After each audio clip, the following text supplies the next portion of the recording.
ये इसी का नतीजा था वो जो एक वीडियो आ गया था यू वेयर ब्रेकडाउन आपके नहीं आंसू आ वो गए फैंस वर सो कंसर्न। वो मैं इतना कहना चाहूँगा कि every month I have that one day mostly I was missing. मैं आपसे पूछ रहा हूँ कि हाँ जब भी कुछ ऐसे मेस होते हैं जैसे जी लास्ट जी हुआ जी जी सेट जी पर जी उसका परफॉर्मेंस पर एज एन एक्टर फर्क पड़ता है। पढ़ना तो नहीं चाहिए हम्म, बट अनफॉर्चुनेटली पढ़ता है। लाइक मैं बहुत इमोशनल इंसान हूँ, सेंसिटिव इंसान हूँ और मेरा एक पार्थ ने खूब ढोल ढोल बजाए, डांस किया, अच्छे से वेलकम किया, सबको ट्रीट दी सेट पे। मेरे लिए भी चॉकलेट लेकर आए थे। And I appreciate that you appreciate our cocky answers also. नमस्कार दोस्तों, मैं हूं मुकेश शर्मा और आपने देखना शुरू कर दिया है फिल्मी बीट। और हाँ, शहर हो चुका है अब एक और नई एंट्री क्या कह दे, नया चेहरा। Welcome Bhavika on this platform. सबसे पहले तो मुझे बताएं पार्थ ने आपका वेलकम कैसे किया। पार्थ ने खूब ढोल बजाए, डांस किया, अच्छे से वेलकम किया, सबको ट्रीट दी सेट पे। मेरे लिए भी चॉकलेट लेकर आए थे, तो बड़ा अच्छे ऐसे क्यों दिखा रहे थे मुझे बेटी हुई है?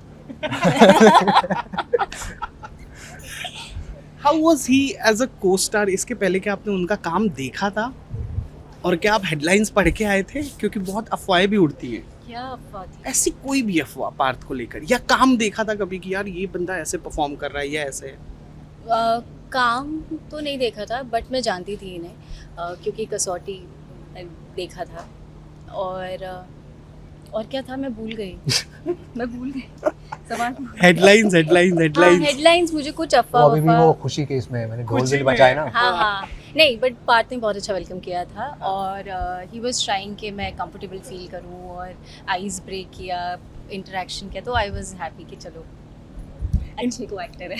हाँ बस। पर आप बताएं कि कहानी में जो लीप आ गया है और कहानी को लेकर जो ट्रैक आगे बढ़ रहा है, और कई बार ऐसा होता है ना कि थोड़ा हार्श क्वेश्चन है कि कई बार ऐसा होता है कि टीआरपी थोड़ी बहुत भी ऊपर नीचे होती है तो एक्टर्स और मेकर्स पर प्रेशर आ जाता है। लेकिन ये शो सास बहू ड्रामा से अलग है, सोशल मैसेज के साथ है, तो यहाँ पर उस चीज़ का फर्क पड़ता है तो कितना पड़ता है? बिल्कुल पड़ता है। मैं कहना चाहूँगा नहीं आपने पहना है। ओ मैंने पहना है, सॉरी। हाँ तो मुझे पता ही नहीं चलता। खुशी गाइस, खुशी भाविका क्या है, खुशी भाविका को देखकर मैं भूल गया हूँ। यस। हाँ तो बस मैं कहना चाहूँगा फ़र्क पड़ता है, हम लोग को नहीं बट मेकर्स को फ़र्क पड़ता है, बिकॉज प्रेशर ऊपर से होता है। क्योंकि कंपटीशन होती है, ये दुनिया बहुत कटथ्रोट है और सब एक दूसरे से कंपैरिजन पे ही चलते हैं। और टीआरपी जो होती है वो एडवर्टाइजमेंट के ऊपर होता है। एडवर्टाइजमेंट में अगर नहीं आ रहा है तो नुकसान होता है, तो फिर बजट्स के ऊपर स्लैशेस होते हैं, फिर उस हिसाब से हमें शूट करना पड़ता है, मैनेज करना पड़ता है, जो कि एक अच्छी चीज़ नहीं है, जो एक अच्छा साइन नहीं है। तो एज एन आर्टिस्ट हम लोग को ज़्यादा फ़र्क नहीं पड़ता, because obviously we are giving 100% towards the character. But yes, अगर आप ब्रॉडर पिक्चर में देखो तो अगर वो स्टोरी वर्कआउट नहीं हो रही है, अगर ये नहीं हो रहा है, तो हम प्रेशर में होते हैं कि हमें वो देना है जो अभी ऑडियंस को पसंद है। तो हम थोड़ा सा हमारी जो कहानी होती है उससे थोड़ा सा हम डाइवर्ट कर देते हैं कि अभी ऑडियंस को अगर ये पसंद आ रहा है, बाकी शोज़ में लोग ये पसंद कर रहे हैं, तो हम भी अपने शो में ये डालेंगे। हाँ। जो बहुत मुझे लगता गलत है। और लेकिन कुछ चीज़ें ऐसी होती है जो करनी पड़ती है। हाँ। तो because television for now right now is not a easy platform. आसान नहीं है, क्योंकि आप हाल ही में देखो कि कितने शोज़ आते हैं और बंद हो जाते हैं। 3 महीने 4 महीने 2 महीनों में, तो उसमें सर्वाइव करना भी एक बहुत बड़ी बात है। और टचवुड हमारा शो पिछले 8 महीनों से सोशल मीडिया पे इतना अच्छा रहा, उसका रिस्पॉन्स इतना अच्छा रहा, और अब हम यही उम्मीद करते हैं कि वो वापस उसी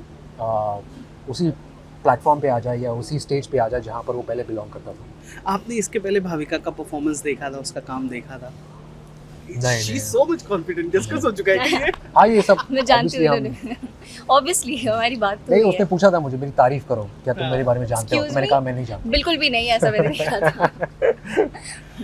कितना वक्त लगा इस आइस को ब्रेक होने में? क्योंकि आप लोग पहली दफा कोलैबोरेट कर रहे हो, तो कितना वक्त लगा था? एंड एज यू सेड कि पार्थ ओनली इनिशिएटेड, तो कितना वक्त लगा, कितनी मेहनत करनी पड़ी उसे, कैसे बहुत जोक्स मेहनत, क्रैक मैं उसके कर रहा बगल में था? जाके मेहनत, बैठ के मैं सो गया। आइस ब्रेक करने के लिए बिल्कुल भी नहीं। मुझे हमारा first लाइन है, interaction इनकी था फर्स्ट जब- लाइन याद है मुझे हाँ। कि मैं फ्लाइट में आया, बैठा, हम लोग कुछ बातचीत हुई, और फिर फ्लाइट जैसी लैंड हुई 2.5 घंटे बाद, और मुझे देखती, आप कहीं भी सो जाते हो? पूरी फ्लाइट में ये सब सो रहे थे। उसके बाद भी मैं 3 घंटे, जहाँ पर हम हाँ। हमें जाना था श्रीनगर से पहलगाम, जो 2.5 घंटे का सफर उसमें भी सो है, रहे। उसमें पूरी गाड़ी में बैठा सो गया, सीधा उठा सीधा होटल में। तो आपको क्या लगता है इस खूबसूरती का क्या राज है, आप मुझे बताओ। आपने याद है मैडम सर के सेट पे मुझे बताया था क्या? कि अच्छी स्लीप से ब्यूटी स्किन ब्यूटी हो जाती है। बहुत ज़रूरी है। और मैं तो कहूँगी कि ये तो मतलब बहुत अच्छी चीज़ है कि ये सो जाते हैं, अच्छे से नींद आ जाती है, कहीं भी नींद आ जाती है। काश मुझे भी आती है। चलिए सेकंड लास्ट क्वेश्चन जरूर पूछूंगा। I don't know how to ask this. बीच में शो को लेके बहुत Don't ask them. I should not. नहीं पर मैं पूछूंगा। Last question. Second last question. बहुत मैसी हो गया था शो को लेके, कुछ बहुत मतलब दोनों एक्टर्स ये वो सोशल, एक तो आजकल बड़ा सोशल मीडिया हो गया है, मतलब मैं कुछ समझ में नहीं आ रहा है। कोई भी रियलिटी शो चलता है वो चैनल पे कम, सोशल मीडिया पे ज़्यादा चलता है। Guys stop doing that. Okay, तो जब ये सारी चीज़ें हुई तो क्या ये पर्सनल एक्टिंग पे या परफॉर्मेंस पर इफेक्ट पड़ता है? पार्थ, कभी ऐसा हुआ है? I am sorry, I missed your question. मैंने वो सुना कि इस पे अफेक्ट पड़ता है। आप रियलिटी शो के बारे में बात करें? नहीं, मैं वो बस ऐसे ही बीच में जेनरिक मार दिया है कि सोशल मीडिया कम यूज़ करो। मैं आपसे पूछ रहा हूँ कि हाँ। जब भी कुछ ऐसे मेस होते हैं जैसे लास्ट हुआ सेट पर, जी। उसका परफॉर्मेंस पर एज एन एक्टर फर्क पड़ता है? पढ़ना तो नहीं चाहिए, हम्म। बट अनफॉर्चुनेटली पढ़ता है। लाइक मैं बहुत इमोशनल इंसान हूँ, सेंसिटिव इंसान हूँ, और मेरा एक वीकनेस वो है कि मैं ऑफ द कैमरा ना मैं एक्टिंग नहीं कर सकता, कि मुझे प्रिटेंड करना पड़ता है, जो एक्टर्स अनफॉर्चुनेटली सबको करना पड़ता है। They have to be pretentious all over, they have to be smile, hi how are you good, oh अच्छा, ये सब मैं नहीं कर सकता। अगर मेरी किसी के साथ बनती नहीं तो नहीं बनती। I would not even appreciate that person, I would not even go and say hi, because I don't feel like. तो मेरा वो है कि मेरे चेहरे पे दिखता है अगर मैं किसी से पुट ऑफ हूँ, और मेरी अगर किसी बनती है, जो कि हालांकि मेरी 95% तो सबसे ही बनती है, because I am very friendly person. तो अगर सामने से मुझे कुछ समझ में आ गया कि ये भाई थोड़ा सा नेगेटिव है या इनसिक्योर है या for that matter, so I try maintaining my distance. तो वो है। पर वो सेंसिटिव होने का कभी and I am still working on that, कि मुझे लोग तो भी कहते हैं Parth you are an actor, you have to make sure that you are sweet to everyone. वो नहीं तो फिर एक रॉन्ग परसेप्शन बन जाता है। मैं बोलता हूँ हाँ, I am working on it. But क्या ये इसी का नतीजा था वो जो एक वीडियो आ गया था, यू वेयर ब्रेकडाउन, आपके आंसू नहीं, आ गए, वो फैंस वर सो कंसर्न। वो मैं इतना कहना चाहूँगा कि every month I have that one day where I feel you know all those things that हर एक की लाइफ में यार आप कुछ ना कुछ ऐसी चीज़ें होती है जो आप रिग्रेट करते हो, जो आप गिल्ट होता है किसी चीज़ों के बारे में लाइफ में, पास्ट में एंड ऑल, वो सब कुछ एक साथ आ जाता है आपको उस दिन, और सब यादें आपके वो हो जाती है, और कहीं ना कहीं फैमिली को लेकर। So mostly I was missing my dad, I would say that time that I wish he was there, and then उसके अलावा काम को लेकर चीज़ें छोटी मोटी, तो ये सब एक साथ इकट्ठा होकर उस दिन आ गई। His blessings are there, Yes, you are thank still you, here, thank you still relevant. Thank चलिए जाते जाते फिर से आ गए आप एक सादे से भोले से लिबास में। अरे, लुक को लेकर क्या कहना था? मुझे तो बहुत अच्छा लगा, बहुत कंफर्टेबल लुक है और सुंदर भी है। इसमें मैंने लेंस भी पहना है, विच इज़ वेरी डिफरेंट, कभी किसी शो में ऐसे पहना नहीं है। तो मेरी हैप्पी विद द लुक। आप बताइए कैसा लग रहा है? मुझे तो यूनिफॉर्म में भी आप सुंदर ही लगते थे। यूनिफॉर्म?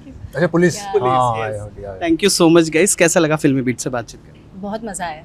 बहुत was fun. एंजॉय किया as usual, it's always fun, Yeah. And I appreciate that you appreciate our cocky answers also. Thank you so much. Thank you. Thank you.